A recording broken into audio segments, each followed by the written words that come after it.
রে বাবা, এই দুনিয়া আমার আসল না, আসল ঠিকানা হলেন আমার জান্নাতে। আজকে তোমার মুখে দাড়ি নাই মানে তোমার ঈমান নাই, আজকে তোমার আমল নাই মানে তোমার ঈমান নাই। আমরা দেখি লম্বা টুপি মাথায় দিয়া কিন্তু ঠগি নাই। এই লম্বা টুপিটা মাথায় দেওয়ার কারণে, দাড়িটা লম্বা করার কারণে আল্লাহ এমন সম্মান দিয়েছে রে ভাই। এই ছোট্ট বয়সে এমপি মন্ত্রীরা মনে হয় এত সম্মানের চেয়ার পায় না। এমপি সাহেব ক্ষমতায় থাকলে পুলিশ স্যালুট দেয়, আর ক্ষমতায় না থাকলে পাছায় লাথি দিয়া ডাস্টবিনে ফেলায় দেয়, ঠিক কিনা? কিন্তু আলেমুল আমার সম্মান কম না বেশি? যারা আল্লাহর গোলামিতে জীবন কাটায়, হে যুবক, এদের সম্মান কম না বেশি? সারা জীবন অন্যায় করেছেন, ভুলের পথে চলেছেন, আজকে একটু তাওবা করেন। হে মালিক, আমি কত অন্যায় করেছি, আপনি আমাকে মাফ করে দেন। আল্লাহ বলে, বান্দা আমার কাছে মাফ চা। ইয়া আইয়ুহাল্লাযীনা আমানু তুবু ইলাল্লাহ তাওবাতান নাসুহা। বান্দা তাওবার মতো তাওবা কর, আর বলো, আল্লাহ গো, কত অন্যায় করেছি, কত গুনাহ করেছি। আয় আল্লাহ, আমার গুনার খবর কেউ জানে না, আমার মা জানে না, আমার বাবা জানে না, কেউ জানে না। ও মালিক, আপনি আমাকে মাফ করে দেন।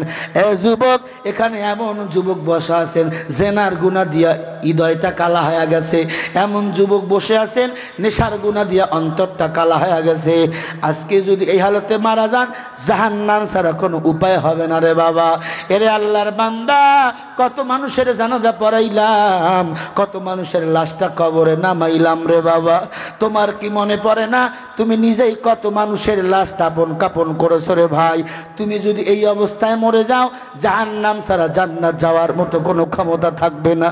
এরে ভাই, এই জন্য পায়ে হাত দিয়া বলি, সুযোগ থাকলে আজকের এই মাহফিল থেকে একটু ওয়াদা করো, ও আল্লাহ, দাড়ি কেটেছি, নামাজ ছেড়ে দিয়েছি, বেপরদায় চলেছে, আপনি আমাকে মাফ করে দেন। কারণ হলো, আপনি যদি তাওবা করতে না পারেন, আপনার কপালটা মন্দ হয়ে গেছে। আপনার মতো কত যুবক তাকে দেখেন, স্কুলে পড়ে, কলেজে পড়ে, ভার্সিটির মধ্যে লেখাপড়া করে, ব্যবসা করে, বাণিজ্য করে, আজান হয়ে গেলে 5 ওয়াক্ত নামাজ জামাত আদায় করে, আছে না নাই? আপনার মতো কত যুবক সেনাবাহিনী চাকরি করে, পুলিশের চাকরি করে, আজান হয়ে গেলে মসজিদে গিয়ে নামাজটা আদায় করে, দাড়িটা লম্বা। আমি গতকালকে বয়ান করেছি, ওই যে সেই কুড়িগ্রাম রৌমারী থানা, জামালপুর থেকে আরো প্রায় 100 কিলোমিটার ভিতরে যাইতে হয়। বয়ান করে আসতেছি, হঠাৎ করে একটা আর্মির ফোন আমার মোবাইলে চলে আসলো। আসসালামু আলাইকুম। ওয়ালাইকুম আসসালাম। কে বলছেন? বলে, হুজুর, আমি একজন আর্মির অফিসার, আমার বড় স্যার আমাকে নির্দেশ করেছে, আমি এই চাকরিটা আইয়া আপনার বয়ান শুনে আমার দাড়িটাকে লম্বা করেছি। আমার স্যার এখন ডাক দিয়া বলেন, আমার দাড়ি যদি আমি কেটে না ফেলি, আমার চাকরি নাকি থাকবে না। হুজুর, একটু বলেন আমি এখন কি করব? আমি বললাম, যুবক, তোমার যদি রসুলের প্রতি মোহাব্বত থাকে, দাড়ি তুমি ফালাইয়া দিবা না, আমার আল্লাহ তোমাকে মাহরুম করবে না, ঠিক না? ঠিক জোরে বলেন। যুবক এবার বলে, হুজুর, আমি আপনার বয়ান শুনে আমার দাড়িটাকে লম্বা করে দিয়েছি, তবে আপনার কাছে সিদ্ধান্ত নেওয়ার আগে আমি নিজে একটা সিদ্ধান্ত আমার স্যারকে জানিয়ে দিয়েছি। ও স্যার, দাড়ি রাখার কারণে যদি আমার চাকরি কেটে দিতে হয়, কেটে দেন, কিন্তু আমার রসুলের সুন্নতের দাড়ি আমি ফালাইতে পারবো না। কারণ দুনিয়া আমার আপন না, চাকরি আমার আপন না, আমার আপন আমার আল্লাহ। ومن يطع الله ورسوله فقد فاز فوزا عظيما। যারা আল্লাহ এবং রসুলের তরিকায় জীবন চালাবে, আল্লাহ রাব্বুল আলামিন তাদেরকে মাফ কইরা জান্নাতের মেহমান বানিয়ে দিবে। জোরে কোন সুবহানাল্লাহ। এখানে আমি যখন মাগরিব পরে ঢুকলাম, যুবক আমাকে ফোন দিয়ে বলে, হুজুর, আল্লাহ শুকুর, আমার স্যারের কাছে আমি যখন দরখাস্ত পেশ করলাম, আমার স্যার আমাকে বুকে জড়াইয়া নিয়ে বলে, যার ভিতর আল্লাহ রসুলের মুহাব্বত থাকে, তার দ্বারা দেশের কোনো ক্ষতি হয় না, রাষ্ট্রের কোনো ক্ষতি হয় না। তোমার মতো বিচার পাইয়া আমার জীবন ধন্য হয়ে গেছে। জোরে কোন আল্লাহু আকবার। যাদের হৃদয়ে আছে আল্লাহর ভয়, তারা কবু পথ ভুলে যায় না। আল্লাহর প্রেম ছাড়া এই দুনিয়ায় কারো কাছে কোনো কিছু চায় না। জোরে বলেন ঠিক কিনা? রাতের আধারে যারা সিজদাতে রয়, দু চোখের অশ্রুতে নদী যেন বয়। ক্ষমতার হাতছানি যতই আসুক, ক্ষমতার হাতছানি যতই আসুক, পিছনে ফিরেও সে তাকায় না। যাদের হৃদয় আছে আল্লাহর ভয়, তারা কভু পথ ভুলে যায় না। আল্লাহর প্রেম ছাড়া এই দুনিয়ায় কারো কাছে মাথা নত করে না। জোরে বলেন কথা ঠিক কিনা? আমরা মাথা নত করব কার কাছে? যারা ইমানদার আল্লাহ ছাড়া কারো কাছে মাথা নত করে না। আল্লাহর নবীর একজন সাহাবা এখনো ঈমান আনে নাই, বেঈমানরা চতুর্দিক দিয়ে বড় আক্রমণ করে।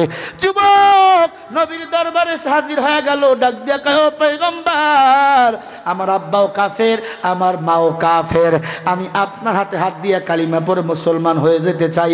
আপনি বলেন আপনি আমাকে মুসলমান বানাবেন কিনা? আল্লাহ নবী ডাক দিয়া বলেন, আহলান সাহলান, ইসলাম কাউকে ফিরায়া দেয় না, ইসলাম কাউকে জোর করে আঘাত কইরা ইসলাম মুসলমান বানায় না।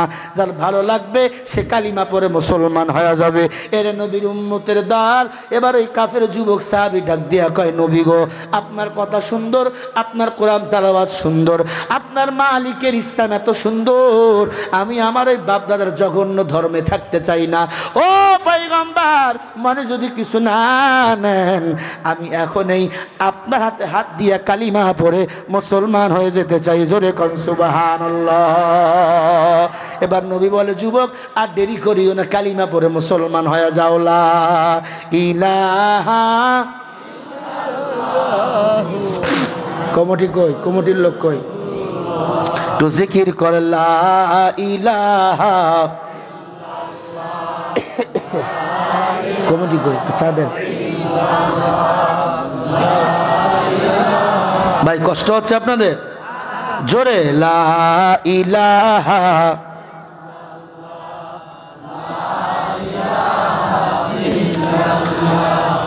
লা ইলাহা ইল্লাল্লাহ, লা ইলাহা ইল্লাল্লাহ, লা ইলাহা ইল্লাল্লাহ, লা ইলাহা ইল্লাল্লাহ। জোরে লা ইলাহা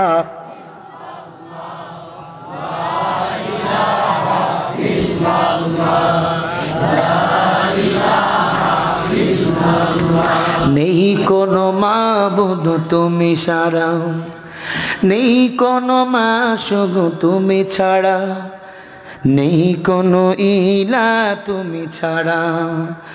এখানে ওখানে সবখানে শুধু তুমি আমার রব। তোমার হাতেতে জীবন আমার, তুমি আমার সব। তোমার জিকির শুধু করি আল্লাহ, নেই কোনো মালিক তুমি ছাড়া। লা ইলাহা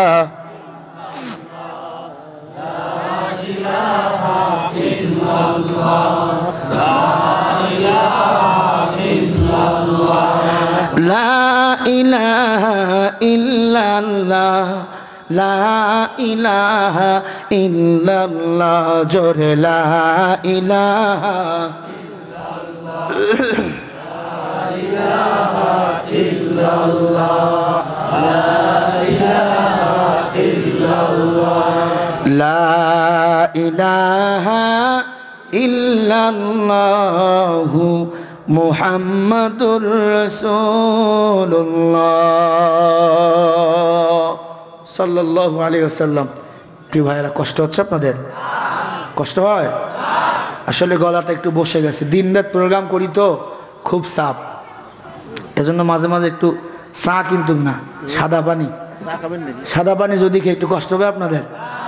আপনারা ঢাকায় আইসেন, আমি ইনশাল্লাহ টাটকা গাভীর দুধ দিয়ে আপনাদের দেশি চা খাওয়াই দেবো। কিন্তু গাড়ি ভাড়া বিমান ভাড়া কিন্তু আপনাদের। আল্লাহ কবুল করেন। জোরে করেন না আমিন। আরো জোরে বলেন। যুবক কালিমা পড়ে মুসলমান হয়ে গেল কার মোহাব্বতে? আল্লাহ এবং রসুলের মোহাব্বতে। একদিন, 2 দিন, 3 দিন যায়, যুবক নবীর খেদমত করার জন্য এবার পাগল।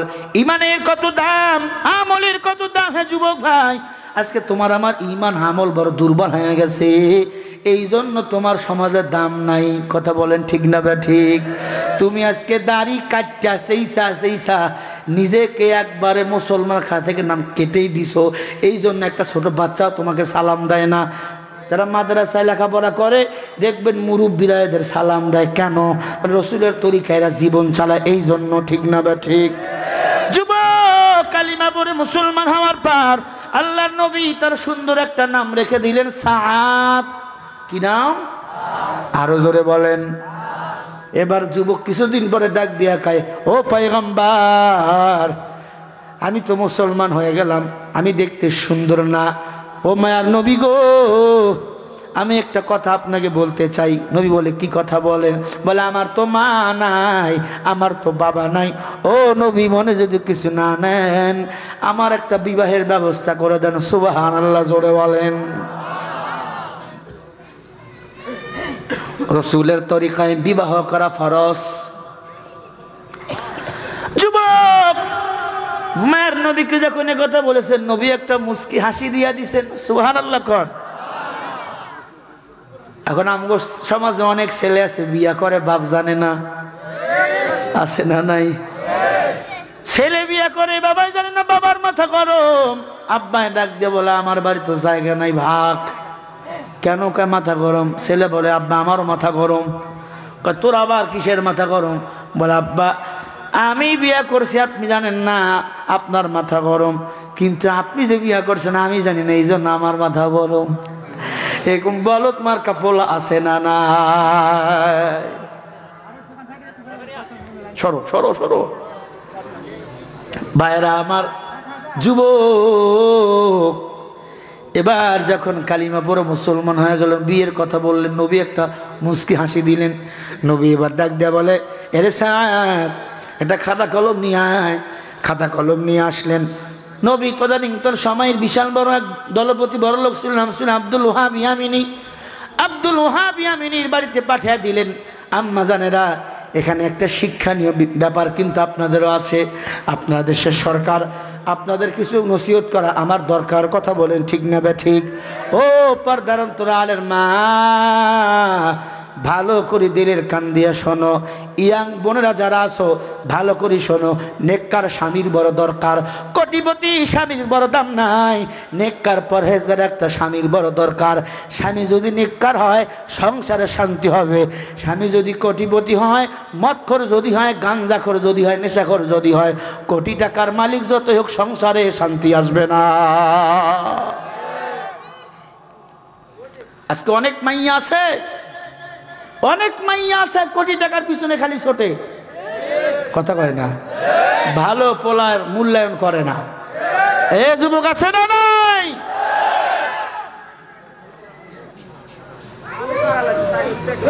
খুব সাবধান। আম্মা জানেরা, যুবক সাদ রাদিয়াল্লাহু তাআলা আনহু, নবী এবার পয়গাম পাঠিয়ে দিলেন আব্দুল ওহাব ইয়ামিনীর বাড়িতে। বিশাল বড় বড় লোক দলপতি। আব্দুল ওহাব ইয়ামিনীর বাড়িতে যখন পয়গাম নিয়ে গেছেন, যুবক সাদ ডাক দিয়া বলে, আসসালামু আলাইকুম। ওয়ালাইকুম আসসালাম। কে আপনি? বলে, আমি নবীর সাহাবী, আমার নাম সাদ। সুবহানাল্লাহ বলেন। তোমার নাম শুনেছি, কেন আসছেন? বলে, নবী একটা চিঠি দিয়েছেন। সুবহানাল্লাহ বলবেন না? চিঠির মধ্যে কি লেখা? যতই চিঠি পড়ে আব্দুল ওহাব ইয়ামিনীর মাথা খালি গরম হয়। নবী চিঠির মধ্যে লিখছে, এ আব্দুল ওহাব ইয়ামিনী, একটা সুন্দর বীর পুরুষ তোমার কাছে পাঠাই দিলাম। সম্ভব হলে তোমার মেয়েটার বিবাহ দেওয়ার সময় হয়ে গেছে, তোমার মেয়েটার উপযুক্ত পাত্র দেখে বিয়ে দেওয়া দরকার, তাই যুবককে পাঠাই দিলাম। সুযোগ হলে ওই যুবকের সাথে তোমার মেয়ের বিয়ে দিয়ে দাও। সুবহানাল্লাহ বলেন। আব্দুল হাবি আমিনি ডাক দিয়ে বলে, যুবক তোমার মা কি করেন, বাবা কি করেন? বলে, আমার মা নাই, আমার বাবা নাই, আমি গরিব, আমি এতিম। আমি মায়ার নবীর কাছে থেকে থেকে আমি মানুষ হয়েছি, আমি মায়ার নবীর কাছ থেকে দেখে দেখে ইসলাম শিখেছি, পালন করেছি। আমার মা নাই, আমার বাবা নাই। ও নবীর উম্মতের দল, এ কথা যখন বলেন, এবার আব্দুল ওহাব ইয়ামিনীর মাথাটা গরম হয়ে গেল। ডাক দিয়া বলে, এখান থেকে ভেগে যাও, চিঠিটা নিয়ে যাও, নবীকে গিয়া বলবা তোমার সাথে, তোমার চেহারা কালো, তোমার ঠোঁট লম্বা, তোমার সাথে আমার মেয়ের বিয়ে দেব না। শরীরের দিক খেয়াল করে খবরদার খবরদার তোমার পছন্দের যাচাই বাছাই করিও না, কারণ কালো ধাওলা লম্বা ফর্সা বেটে মানুষগুলি সুন্দর করে বানিয়েছেন কে? ভাইরা আমার, সাদ রাদিয়াল্লাহু তাআলা আনহু চোখের পানি ছেড়ে কান্না করতে করতে বাড়ির দিকে হাজির। পিছন দিক থেকে মেয়েটা যুবককে ডাক দিয়া কয়, যুবক দাঁড়াও। মেয়েটা বড় বুদ্ধিমতী ছিল, দরজার সামনে কানটা লাগাইয়া দিয়া সব কথাগুলো শুনেছে। আব্বাকে ডাক দিয়া বলে, আব্বা এই প্রস্তাবটা কে পাঠিয়েছিল? বলে, মুহাম্মদ রাসূলুল্লাহ পাঠিয়েছিল। ডাক দিয়া কয়, ও বাবা, আমার মায়ার নবী করুণার ছবি দেখার জন্য বাপ পাগল, হরিণ পাগল, যাকে দেখার জন্য গোটা কুল মাকলুকাত পাগল। ও বাবা গো, তুমি খবরদার খবরদার এই বিয়ের পয়গামটা ফিরাইয়া দিও না। ও বাবা, আমি কোটি টাকার মালিক সন্তান চাই না, আমি এরকম একজন জান্নাতি বীর পুরুষ চাই। কিয়ামতের ময়দানে দুনিয়াকে তাকে আমি বিয়ে করব, কিয়ামতের ময়দানে যেন তার হাত ধইরা আমি ফুলসেরাতের পুর পাড়ি দিতে পারি। ও বাবা, ফুলসেরাতের পুর হবে হীরার চেয়েও ধার, চুলের চেয়ে হবে চিকন। ও আব্বা, গুনাহগার যদি একজন স্বামী পায়, টাকা থাকবে, সম্পদ থাকবে, কিন্তু ফুলসেরাতের পুর পাড়ি দেওয়ার মতো সম্পদ তার থাকবে না। ও বাবা, আমার মায়ার নবীর প্রস্তাব তুমি ফিরাইয়া দিও না। এবার যুবকের দিক আব্দুল ওহাব ইয়ামিনী তাকায় আছে। এবার মেয়েটা ডাক দিয়ে কয়, ও যুবক তুমি দাঁড়াও, আমার আব্বা যদি তোমার সাথে বিয়া না দেয়, আমি মেয়ে তোমার সঙ্গে বিয়ে বসতে রাজি হয়ে যাব।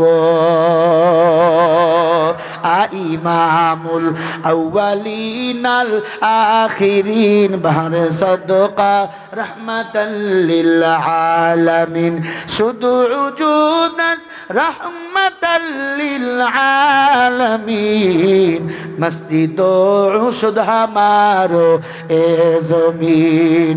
ও যুবক ভাই, যুবক এবার বলে, ঠিক আছে আমি বিবাহ করার জন্য রাজি হয়ে গেলাম।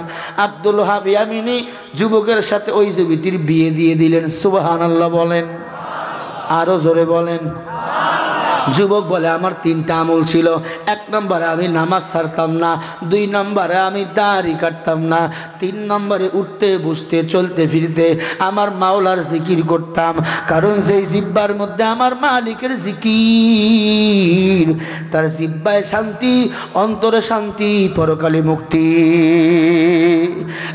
কলিজার টুকরা যুবক ভাই, বিয়ে হয়ে গেল। এবার বাসর রাত, সাত বাজার করাবার জন্য বাজারে চলে গেল। কিছু খুরমা কিনলেন, কিছু খেজুর কিনলেন। এবার খুরমা খেজুর কিনা বাড়ির দিকে রওনা হয়ে গেলেন।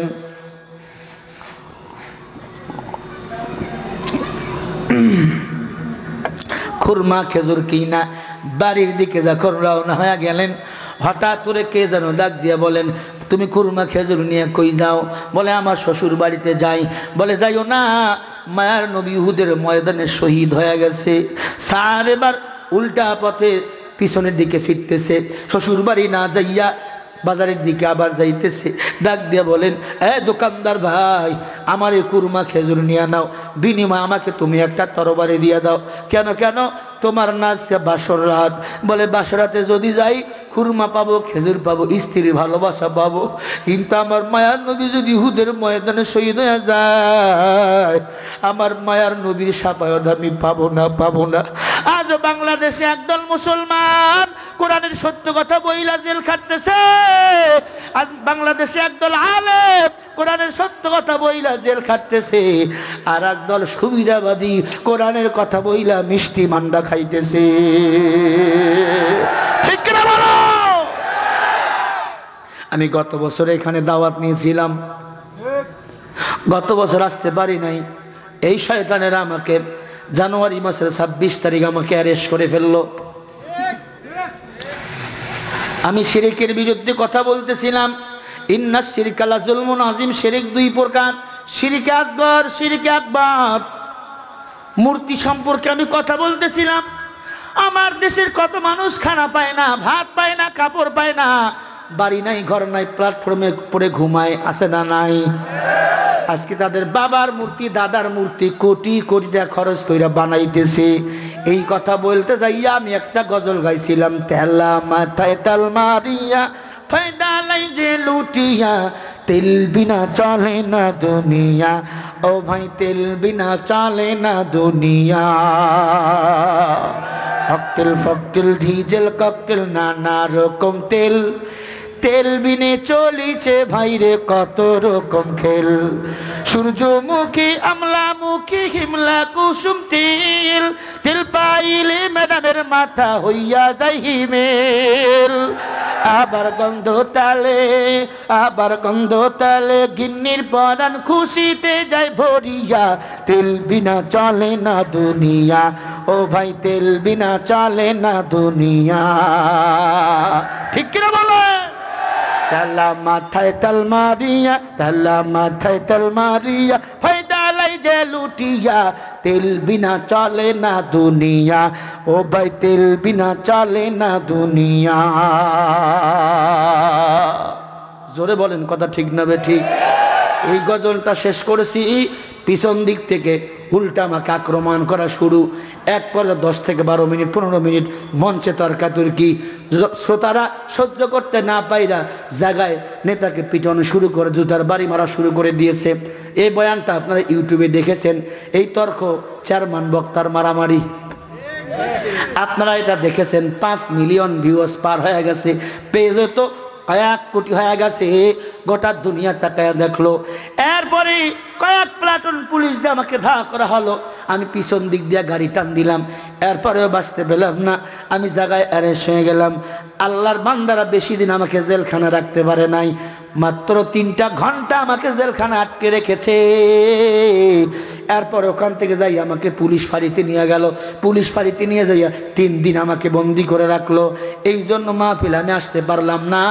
তা না হলে শরীফুল ইসলাম দাওয়াত নিলে দাওয়াত কখনো মিস করে না। আপনারা গত বছর আমার কাছে আমার উপর মন খারাপ করেছেন, আমার আর কমিটির ভাইদের উপর মন খারাপ করেছেন। আল্লাহর কসম করি বলি, গত বছর আসতে পারি নাই, আজও আমি শিরকের পক্ষে কথা বলতেছি। কোন জালিমের চক্ষু, কোন জালিমের তরবারি, কোন জালিমের বন্দুকের গুলি ওলামা একরামকে শিরকের পক্ষে কথা বলাইতে পারবে না। আমরা আগে বলেছিলাম মূর্তি বানা হারাম, মূর্তি যারা বানাবে তারা কাফের, মুসলমান থাকতে পারে না। ঠিক না বলো?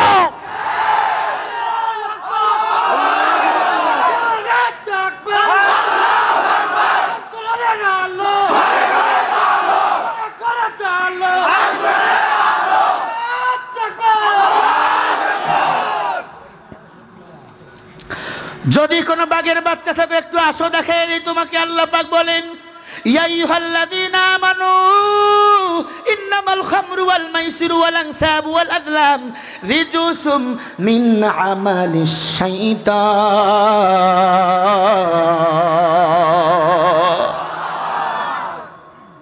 আল্লাহ পাক এখানে এই আয়াতের মধ্যে 4টা জিনিসকে হারাম ঘোষণা করলেন।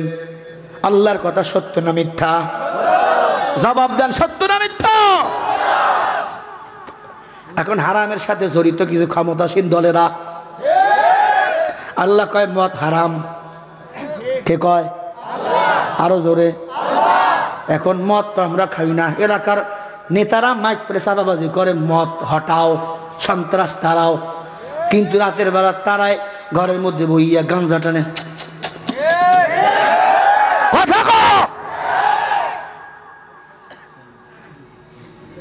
তারাই তারা ইয়াবা খায়।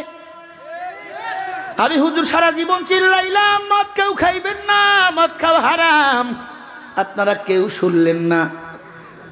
বিদেশ থেকে হজ করে হাজী সাহেব আসলো বাংলাদেশে, সৌদি আরব থেকে, হাজী সেলিম, নাম শুনছেন? হ্যাঁ, মানুষরা তার বাড়িতে গেল বেড়াইতে, পুলিশরা গেল, বিডিআররা গেল, বিজেপিরা গেল, ডিবিরা গেল।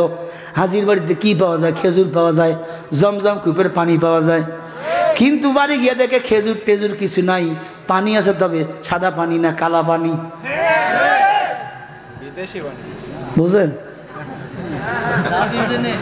পানি তবে ভিন্ন পানি। নেতার বাড়ি যদি মাল পাওয়া যায়, জনগণের বাড়িতে কি থাকবে বলেন? এই কথা বললাম টুপিওয়ালা জঙ্গিবাদী।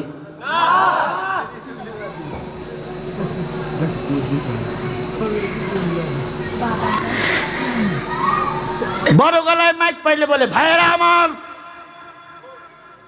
আমার ইউনিয়নে, আমার জেলায়, আমার থানায় কোনো মদ থাকবে না, ইয়াবা থাকবে না, গাঞ্জা থাকবে না। আবার ভিতরে ভিতরে দেখবেন মদের দোকানের মধ্যে লাইসেন্স দিতেছে। চাপাবাজি বন্ধ করেন, চাপাবাজি বন্ধ করেন। আল্লাহর কোরআন যদি মানেন, প্রধানমন্ত্রীকে বলেন এরকম দাঁড়াইয়া বলবে, দাঁড়াইয়া, প্রধানমন্ত্রীকে এরকম দাঁড়াইয়া বলবে, সংসদে দাঁড়াইয়া বলবে, আগামীকাল থেকে কোনো মদের দোকান যদি খোলা থাকে ক্রস ফায়ার করা হবে।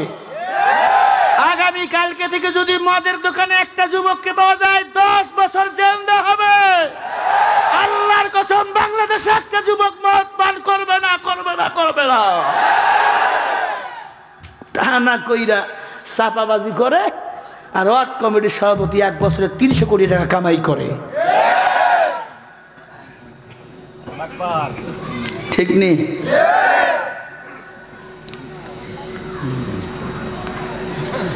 কেউ কুকা করিয়েন না, পিছনে শুধু শব্দ করিয়েন না। মন কার নেকির কেরামান কাতিবিন দেহেনে আছে, বাধা দিলে আপনি আগামীকালকে ভাইরাল। আমি চাই না আপনারা ভাইরাল হন। কথা বললে কেন?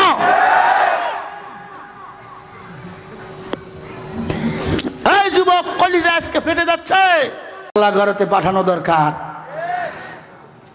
পাগলা ঘরতে বলে পাঠানো দরকার। এবার আব্দুল কাদের মির্জা বললেন, আমাকে পাগলা করে পাঠাতে লাগবে না, তোমাদের পাগলা ঘরেতে পাঠাবে জনগণ।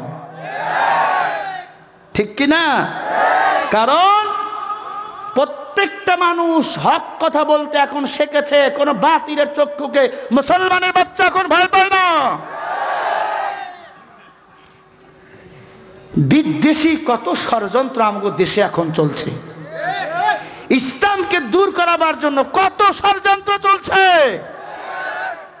এই লিকসন চৌধুরী, এই পাগলটা বলেছিল মাদ্রাসায় ছাত্রলীগের, যুবলীগের কমিটি করা হোক। একটু জবাব দেন। এই যে জুনাইল মাদ্রাসা আমি বয়ান করতে আসছিলাম, এই মাদ্রাসার কমিটি আছে না? আওয়ামী লীগের লোক নাই, বিএনপির লোক নাই, জাতীয় পার্টির লোক নাই, জাসদের লোক নাই, জামাত ইসলামের লোক নাই। তুমি চিল্লা কোনো জঙ্গিবাদের ট্রেনিং হয়? তুমি না চিল্লাইয়া তোমার কমিটি ভাইদেরকে জিজ্ঞেস করে দেখো এখানে কি হয়। ছেলে যদি চোর হয়, মানুষ চোর বললে বাপ চুপ থাকে,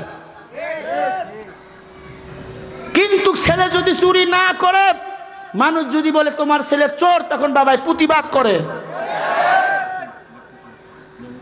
গোটা বিশ্ব আমার বাংলাদেশকে জঙ্গি বললে, যারা আমার ক্ষমতায়, তারা আমাদের বাবার মতো, তারা আমাদের মুরব্বী, এরা বলবে আমার বাংলাদেশ স্বর্ণের দেশ, আমার দেশে কোনো জঙ্গি নাই, কোনো চোর নাই, কোনো দুর্নীতি নাই। তারা গোপনে গোপনে গোয়েন্দা ডিপার্টমেন্ট সেট করে গোপনে গোপনে মাদ্রাসাগুলোতে চেক করে দেখবে আসলে এখানে জঙ্গি ট্রেনিং হয় কিনা। যদি জঙ্গিবাদের ট্রেনিং হয়ে থাকে, এদের গোপনে গোপনে একত্রিত করে জনসম্মুখে বিচার দিয়ে বাংলাদেশ স্বর্ণের দেশ হয়ে যাবে। ঠিক কিনা বলেন? তা না কইরা মন মতো চিল্লাইতেছেন মাদ্রাসাগুলোতে কমিটি করতে হবে। মাদ্রাসা তোমার টাকায় চলে না, কওম মানে জাতি, জাতীয় সহযোগিতায়, জাতীয় উদ্যোগে মাদ্রাসাগুলো চলে। এই মাদ্রাসাগুলি আল্লাহ হেফাজত করে। কোন বাতিল মুনাফিক মাদ্রাসাগুলি বন্ধ করতে পারে নাই, পারবে না, পারবে না, পারবে না।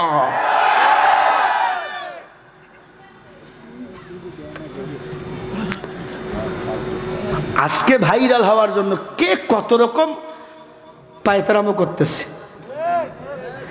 আল্লাহ লিখছেন চৌধুরীকে বুঝার তৌফিক দান করুক, আব্দুল কাদের মির্জাকে আরো সত্য কথা বলার তৌফিক দান করুক। আমরা আব্দুল কাদের মির্জাকে ধন্যবাদ জানাই। উনি বলেছে আমি আমার বক্তব্যে অটল।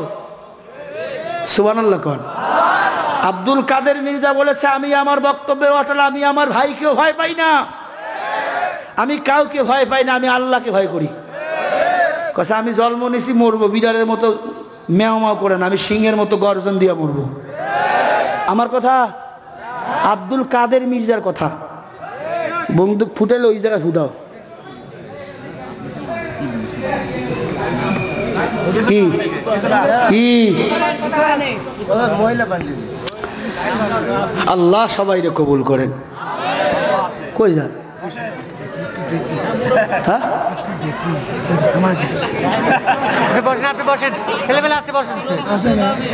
কমিটি স্ট্রং, বসেন। কোন দলের বিরুদ্ধে কথা বলেছি? ওনারা ওনাদের গোমর ফাঁস করেছে, আমি তাই বলেছি, ঠিক কিনা? ভুল হলে মাফ করে দিয়েন, কারণ জিব্বার তো বেরেক নাই। কথা কন না কেন?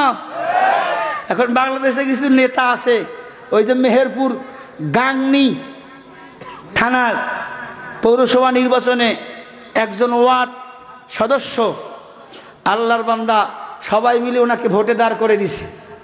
এখন ভোটের আগার দিন টাকার কাছে সবাই বিক্রি হয়ে গেছে। এখন পরের দিন তো ভোট দেয় নাই দূরের কথা, ভোটে যখন হাইরা গেছে কান ধইরা পানির মধ্যে ডুব দিতে, সরকার আমি জীবনও আর ভোট করবো না, জীবনও আর ভোট করবো না, জীবনও আর ভোট করবো না। বলে আমি বেঁচে থাকলে জীবনও আর ভোট করবো না। কেন? সমাজের মানুষরা ভালো না, এরা চার কাছে বিড়ির কাছে টাকার কাছে বিক্রি হয়। কথা কোন ঠিক কিনা? আসলে উনি কান ধরে নাই, পুরো জাতিকে উনি কান ধরাইছে। কথা কোন? কান ধরছে, বলে আমি আর জীবনে ভোট করবো না। মানুষ কত খারাপ, মানুষকে ভাষায় দিতে পারে, নামাই তো পারে। গাছে কয় তুই উঠ, আমি মই দিয়ে দাঁড়ায় আছি, আম নেওয়া শেষ, মই নিয়ে দৌড়। বলেন তো, যে মানুষ গাছে আছে ওর কি বাঁচার উপায় আছে? জোরে বলেন, বাঁচার উপায় আছে? আমাকে বাংলাদেশের অবস্থা এখন তাই হয়ে গেছে। বাংলাদেশের অবস্থা আমাদের তাই হয়ে গেছে। পিছনে বলে আছি, সামনের দিকে কথা কন না কেন? সামনের দিকে নাই। সব জায়গায় চুরি আছে না নাই? আরো জোরে কোন আছে না নাই? মনে করেন হাজি সাহেব আম বাগান লাগাইছে, আম বাগান। কি বাগান? আম বাগানের আম সব পাইকা লাল হয়ে গেছে, সব আম লাল। ম্যাডাম রে কয়, ম্যাডাম 2টা বস্তা দাও, একটু আমগুলো পাইরা নিয়ে আসি। আম পাড়তে গিয়ে দেখে কিছু বখাটে থাকে এলাকায়, মানুষের পাকা আম দেখলেই পারে, পাকা ফল দেখলেই পারে। আসেনি? নাটোরে আছে। গিয়া দেখে ওই বখাটে যুবক বড় বড় পাকা আমগুলো খালি পাততেছে। মুরব্বির চান্দি গরম হয়ে গেছে, এই বেটা নাম। আমার কাছে তুই কেন? বলে কথা কম কন, পাওয়ারে আসি। বলে তোর আব্বাকে গিয়ে বিচার দেবো। বলে আব্বারে কই পাইবেন? আব্বা আর এক গাছে উঠছে। দেখো আর আব্বা আর এক গাছে উঠছে। চাচা আপনিও? বলে কথা কম কন, বাসায় চলে যান, নাহলে খবর আছে। বলে মাতব্বারের কাছে বিচার দেবো গিয়া। কয় মাতব্বার তো বড় গাছে উঠছে, সবচেয়ে যেটা বড় গাছ। আমগো সমাজের অবস্থা এখন তাই। কথা বলেন না কেন? ইউনিয়ন পরিষদ থেকে মেম্বার অব দ্য পার্লামেন্ট পর্যন্ত আমাদের কারো কাছে বিচার দেওয়ার মতো এখন রাস্তা। এই জন্য উনি বুঝে গেছে আল্লাহ ছাড়া আমার যেহেতু আর কেউ নাই, ভালো মানুষ ভোটে যায় না, রাজনীতি করেও না। আমি শরীফুল ইসলাম, রাজনীতি আমি নিজেও কোনোদিন করব না। এই জন্য উনিও কান ধরেছে, আমিও কান ধরে বলে গেলাম। আর কালকে লিখিস না, হুজুর কান ধরে কি কইল? কালকে লিখিস না আবার। আমি কান ধরে আমিও বলে গেলাম, ভালো মানুষ কখনো এই সমস্ত রাজনীতি করবে না। রাজনীতি করলে রসুলের রাজনীতি করবে, খোলাফায়ে রাশিদিনদের রাজনীতি করবে। যে রাজনীতির মধ্যে চুরি নাই, ভোট ডাকাতি নাই, খুন নাই, রাহাজানি নাই। কথা বলেন ঠিক কিনা? আমার দেশটা কি হইল? সিরাজগঞ্জ দেখছেন আপনারা? একজন কাউন্সিলর ওয়ার্ড কমিশনার হয়েছেন, তাকে ফুলের মালা না দিয়া আল্লাহর বান্দাকে ছুরি মাইরা ভুঁড়িটা আলাদা করে দিয়েছে। ওই দিন তার বাড়িতে উৎসব হওয়ার কথা, কিন্তু উৎসবের বদলতে কি হইল? কান্নার রোল পড়ে গেল। আহা, এটাই কি আমাদের সমাজ? বলেন, এটাই কি আমাদের সমাজ? আমি সমস্ত ভাইদের দৃষ্টি আকর্ষণ করে বলছি, আক্রমণাত্মক কথা বলবেন না এবং কারো পিছনে লাগবেন না। কি সমস্যা ভাই? কথা বলবেন না প্লিজ, কোনো কথা বলবেন না। আর যারা দুনিয়াতে রাজনীতি করতে চান করেন, কিন্তু হিসাব একদিন আল্লাহর কাছে দিতে হবে। জোরে বলেন, হিসাব দেওয়া লাগবে কিনা? এই দুনিয়া শেষ নয়, আরো জিন্দেগি। আলা ইলাল্লাহি তাসিরুল উমুর। আজ অথবা কাল আমাদের সবাইকে ফিরে যেতে হবে কার কাছে? আরো জোরে বলেন, কার কাছে? ওই দিন যদি দুর্নীতি করে মরে যান, আল্লাহ কান ধরে বলবে তুই জাহান্নামে যা, জাহান্নামে যা, কারণ তুই বান্দার হক নষ্ট করেছো, মানুষের হক নষ্ট করেছো। বান্দা যদি আল্লাহর হক নষ্ট করে আল্লাহ মাফ করে দিবেন, কিন্তু বান্দা যদি বান্দার হক নষ্ট করে, আল্লাহ যদি মাফ করে না দেয়, আল্লাহর কসম, বান্দায় যদি মাফ করে না দেয় আল্লাহ মাফ করে দিবেন না। এজন্য পায়ে ধরে বলি, ঈমান হারা হবেন না, আমল হারা হবেন না। ঈমান আমল যদি না থাকে, ইহুদির সঙ্গে জাহান্নামে থাকবেন, জান্নাত থেকে বাঁচাইতে পারবে না, পারবে না, পারবে না, পারবে না। আল্লাহ আমাদের সবাইকে বুঝার তৌফিক দান করুক। আরো জোরে কোন আমিন, জোরে কোন আমিন। খারাপ লাগলো আপনাদের? শেষ করে দেবো এখনই। হ্যাঁ, একটা বাজতেছে। কমিটির ভাই কই ভাই? একটা বেজে গেল।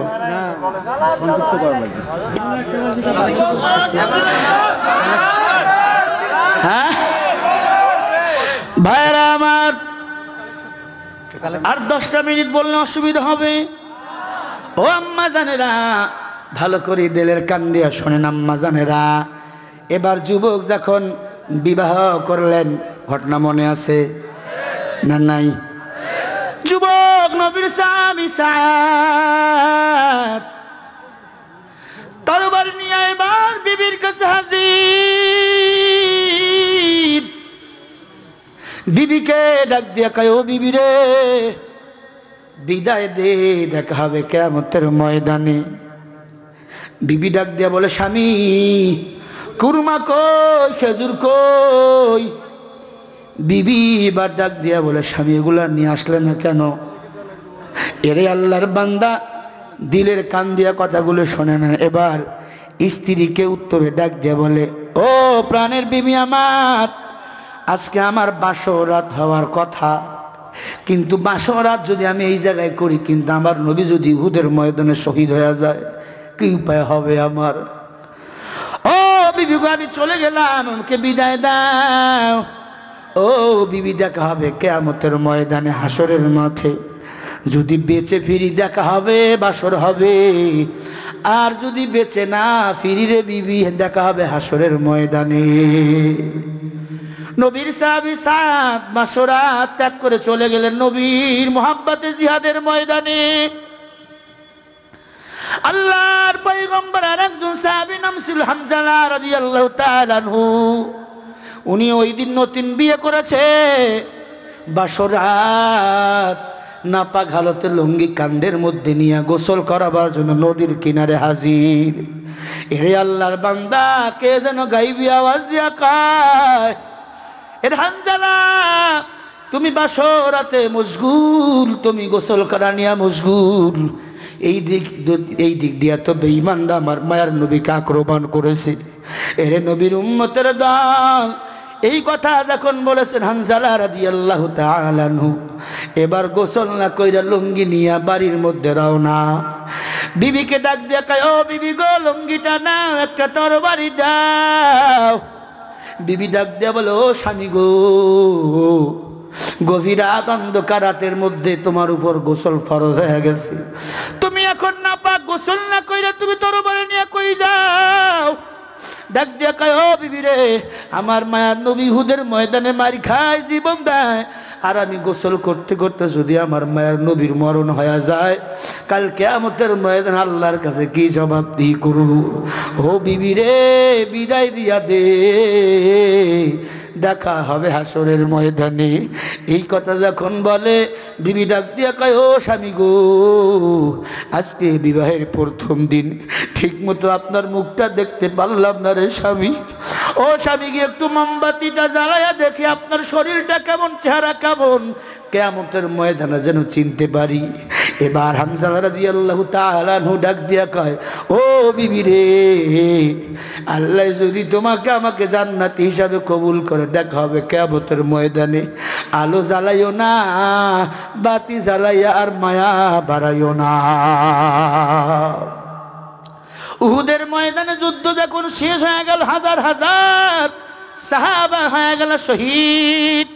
আল্লাহর নবী কাঁদতে কাঁদতে ডাক দিয়ে কয়, ও সাহাবা একরাম, সব সাহাবাগুলাকে তোমরা দ্রুত এক জায়গায় করো, বিনা গোসলে তোমরা দাপন কাপন শেষ করে দাও। হামজা রাদিয়াল্লাহু তাআলা আনহুর বিবি ডাক দিয়া বলে, ও নবী গো, সবাইকে আপনি বিনা গোসলে দাপন করবেন, কিন্তু হামজালাকে আপনি বিনা গোসলে দাপন করবেন না। কেন? বলে, না পাগালতে আপনার মুহাব্বতে গোসল করা বাদ দিয়া উহুদের ময়দানে এসেছে। কান্দিয়া বে কুলোরে হামজালা শহীদ রে, কলি যাচ্ছি রিছে রে সেই জঙ্গে উহুদে। নবীর সাহাবা ছিলেন হামজালা নামতে, তিনি শহীদ হয়েছিলেন বিবাহের রাত রিতের গিয়ে জঙ্গে উহুদে। গভীর রাতে বিবির তারে হামজালা ও বলে, বিদায় দাও গো স্ত্রী আমার, আমি যাব রণের গিয়ে জঙ্গে উহুদে। হাত তুলিয়া স্ত্রী বলেন, আল্লাহর দরবারে। হাত তুলিয়া স্ত্রী বলেন, আল্লাহর দরবারে। বিয়ে রাত্রে নব স্বামী সুপিলাম তো মারে রে গিয়ে জঙ্গে উহুদে। নবী ডেকে সাহাবাদের বলেন গোসল দিতে। হামজালার মরণ হয়েছে, না পাক হালতে রে গিয়ে জঙ্গে উহুদে। অমনি গাইবি আওয়াজ নবীজি পাইলেন সুখ নিতে। হামজালার গোসল হইবে ফেরেশতাদের হাতের জান্নাতের পানিতে। এরে নবীর উম্মত, ও পর্দার অন্তরালের মা, ও কলিজার টুকরা যুবক, ও বৃদ্ধ বাবাজিরা, হামজালার জীবন কত ধন্য। ফেরেশতাদের হাতে তার গোসল হলো আরশের মধ্যে জান্নাতের পানি দ্বারা। সাহাবায়ে কেরাম নবীকে কত ভালোবাসেন। আল্লাহর নবীর একজন একজন ছোট্ট সাহাবী, 10 বছরের ছোট্ট বালক। নবী যখন যুদ্ধের ময়দানে সবাইকে নিয়ে যাওয়ার জন্য ডাকতেছিল, ছোট্ট বাচ্চাটাও যুদ্ধের ময়দানে এসে দাঁড়িয়ে গেল, কাতারের মধ্যে দাঁড়িয়ে গেল। নবী বারবার ছোট্ট বাচ্চাটাকে ফিরিয়ে দেয়, বলে না না, তোমার বয়স অনেক কম, তুমি যুদ্ধের ময়দানে যেয়ে যুদ্ধ করতে পারবে না। এবার ছোট্ট বাচ্চাটা বাড়িতে গিয়া কান্না করে, মা ডাক দিয়া বলে, কান্দো কেন? বলে, ও মা, আমি যুদ্ধের ময়দানে যাইতে চাই, নবী আমাকে তার দলে নেয় না। মা এবার পরের দিন সকালবেলা আমার মায়ার নবীর সামনে নিয়ে গেল। ও মা, তুমিও মা, ওই মহিলা মা, যেই মা নিজের সন্তানকে যুদ্ধের ময়দানে নিজেই নিয়ে যায়। আজ আমার মায়েরা নিজের সন্তানের জীবনগুলো নিজে নিজে নষ্ট করে, সন্তানকে মাদ্রাসায় দেয় না, এলমে দিনের শিক্ষায় শিক্ষিত করে না, বড় হইয়া গাঞ্জা টানে, বিড়ি টানে, মদ খায় এবং কি জীবনটাকে নষ্ট বানাইয়া ফেলে। আমি বলবো, মা, সন্তানের জীবন নষ্ট করাবার জন্য 1 নম্বর দায়ী হলো মা এবং বাবা। মা নিজেই সন্তানকে নবীর দরবারে নিয়ে গেছে, ডাক দিয়ে কয়, ও নবী গো, আমার সন্তানকে আপনি জিহাদের ময়দানে কেন নেন না? নবী ডাক দিয়ে কয়, মা, এতটুকু ছোট্ট বালক জিহাদের ময়দানে যুদ্ধ করতে পারবে না। ডাক দিয়ে কয়, ও নবী গো, আমার সন্তানটার মনে বড় আশা, আপনার সাথে জিহাদের ময়দানে গিয়ে যুদ্ধ করবে। নবী বলে, এ বালক, তুমি কেন জিহাদের ময়দানে যাবে? ডাক দিয়ে কয়, নবী গো, আমি তো কাউকে মারতে পারবো না, ওই বেঈমানরা যখন আপনাকে তীর মারবে, আমি এই ছোট্ট বালকটা যাইয়া আমার কলিজাটা লাগাইয়া দেব, ওই তীরটা আমার বুকের মধ্যে নেব, আর দুনিয়ার মানুষকে প্রমাণ করে দেব আমি আমার নবীকে কত ভালোবাসি, কত মোহাব্বত করি। ও নবী, আমি কাউকে মারতে পারবো না জানি, কিন্তু আমি আপনার জন্য শহীদ হতে চাই গো পয়গম্বর। আল্লাহ নবী এবার ডাক দিয়া করে, ভালো গায়। আল্লাহ নবী এবার মুখে কপালে চুমা খাইয়া যুদ্ধের ময়দানে নিয়ে যায়। আবু জেহেল যখন পিছন দিক থেকে আমার মায়ার নবীকে ওই তরবারি দিয়ে একটা কোপ মারতে গেছে, ছোট্ট যুবকটা আল্লাহু আকবার বলে তার গলাটা মায়ার নবীর সামনে লাগাই দিয়েছে। একটা কোপের দ্বারা ওই ছোট্ট বালকের কল্লাটা আলাদা হয়ে গেল। আল্লাহর কি শুকর, মায়ার নবী তাকে দেখে ওই বালক সন্তানটা দুনিয়ায় নাই, দুনিয়া থেকে চিরদিনের জন্য বিদায় নিয়ে চলে গেল, কিন্তু তার গলা দিয়ে রক্তগুলো গড় গড় গড় গড় করে পড়তেছে, আর আমার মায়ার নবীর কালিমার জিকির করতে আছে, লা ইলাহা ইল্লাল্লাহু মুহাম্মাদুর রাসূলুল্লাহ সাল্লাল্লাহু আলাইহি ওয়াসাল্লাম। ভাইরা আমার, শুধু সাহাবা একরামদের ঈমান, শুধু পুরুষদের ঈমান মজবুত ছিল তা কিন্তু না, আম্মা জানরাও কিন্তু ইসলামের জন্য জীবন দিয়েছেন। হযরত সুমাইয়া রাদিয়াল্লাহু তাআলা আনহু আজমাইন যখন ইসলামের ট্যাবলেট খাইলেন, কালিমা পড়ে যখন মুসলমান হইলেন, বলবো কি না বললে কিন্তু মহিলা মায়েরা মন খারাপ করবে, হুজুর আমাদের জন্য কিছুই বললো না।